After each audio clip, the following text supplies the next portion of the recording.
गुरदीप भाई यहीं से शुरू करिए। अब प्रिविलेज मोशन आने वाला है। मैं नहीं चाहता कि ये जो राहुल गांधी ने संसद में आरोप लगाए वो आप यहां दोहराएं। पता लगा हमें भी मिल गया नोटिस।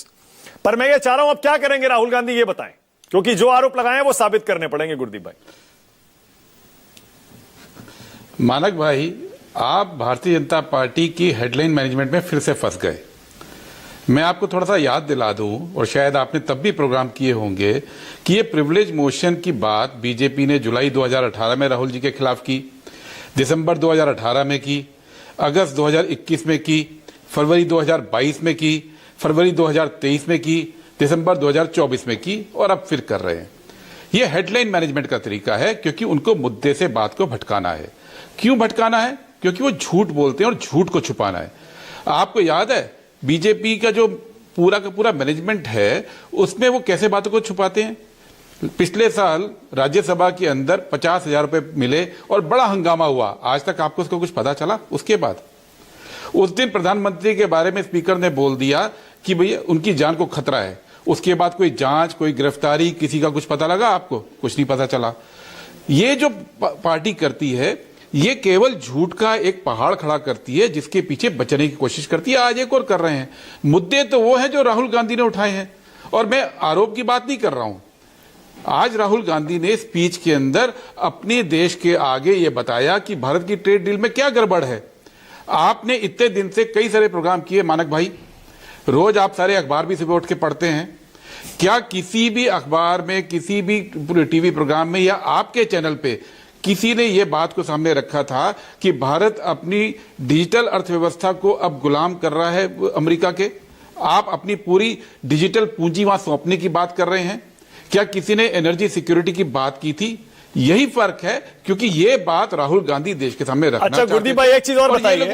आज बहुत सारे मुद्दे राहुल गांधी ने उठाए, अचानक जनरल नरवणे का मुद्दा उठाने से पीछे क्यों हट गए? 9-10 दिन से तो इसी मुद्दे पर अड़े हुए थे। मैं तो इसी पर बोलूंगा, आज क्यों नहीं बोले?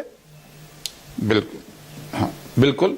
कल एक एग्रीमेंट हुआ था कि इस देश के अंदर और भी मुद्दे हैं। यूएस ट्रेड डील के बाद देश को यह जानने का हक है कि उस ट्रेड डील में बीजेपी ने सरेंडर कैसे किया है, और वो सदन के पटल पे बताना चाहते थे, इसलिए बताया। हम मुद्दे से हटे नहीं हैं।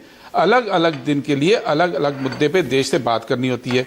जनरल नरवाणे का जहां तक मुद्दा है, अब आप अभी मेजर जनरल साहब ने पूरी बात कही, मैं उनसे असहमत नहीं हूं। पहली बात ये बोल रहा हूं। दूसरी बात, आज वो कारवा मैगजीन है, वो छपी हुई है, उसको आप भी पढ़ सकते हैं। वो मार्केट में बिक रही है, वेबसाइट पे जाके मैं भी पढ़ सकता हूं। उस पे कोई पढ़ने पे, उसके सर्कुलेशन पे कोई बैन नहीं किया भारत सरकार ने। लेकिन राहुल गांधी नहीं पढ़ सकते, और सदन के अंदर नहीं पढ़ी जा सकती है। ये बात कहां से आई? अच्छा गुरदीप, पूरा राष्ट्रीय सिक्योरिटी का आपने कहा कल एग्रीमेंट हुआ कि और भी मुद्दे हैं वो उठाने हैं। एक लाइन मैं तो इसे ऐसे समझ रहा हूं। एक लाइन पूरी करने दीजिए। अच्छा बोलिए, चलिए करिए। नहीं, एक लाइन पूरी करने दीजिए पहले, क्योंकि राष्ट्रीय सुरक्षा का मामला आपने भी जोड़ा। अभी तक भारत सरकार की ओर से जनरल नरवाने को या पेंगुइन को या किसी और को राष्ट्रीय सुरक्षा का क्लॉज, ऑफिशियल सीक्रेट क्लॉज का कोई जिक्र नहीं हुआ। जो एफआईआर भी हुई है वो पायरेसी को लेके और कॉपीराइट वायलेशन को हुई है। सरकार की जहां पे पावर है वहां पे वो क्यों नहीं बोल पा रहे हैं कि राष्ट्रीय सुरक्षा का मामला है? अच्छा एक मिनट, आप रुक जाइए गुरदीप भाई, आप रुक जाइए। उन्होंने कारवा मैगजीन बैन नहीं की है। देखिए मैंने एफआईआर नहीं देखी है अभी तक, आपने देखी होगी, मुझे नहीं पता कि एफआईआर का आधार क्या है, किन सेक्शंस में हुई है। आप बता दीजिए मुझे। मैं बता रहा हूं, आप बता दीजिए।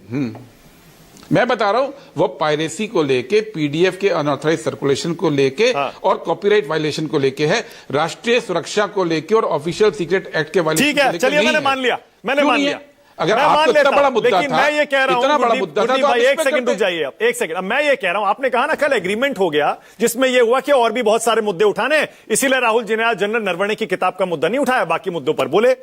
हम तो इसे ऐसे समझ रहे हैं, कल पेंगुइन का एफआईआर होने के बाद पेंगुइन का क्लियर स्टेटमेंट आ गया, किताब छपी नहीं है, अभी हमने किसी को दी नहीं है। उसके बाद जनरल नरवणे ने भी पेंगुइन के पोस्ट पर ऊपर लिख दिया, भैया यही स्टेटस है किताब का, किताब छपी नहीं है, सर्कुलेशन में नहीं है। इसीलिए राहुल गांधी को पीछे हटना पड़ा क्या? पहले आप कह रहे थे ना कौन झूठ बोल रहा है, पेंगुइन झूठ बोल रहा है, जनरल नरवणे झूठ बोल रहे हैं, अब तो दोनों एक साथ आ गए।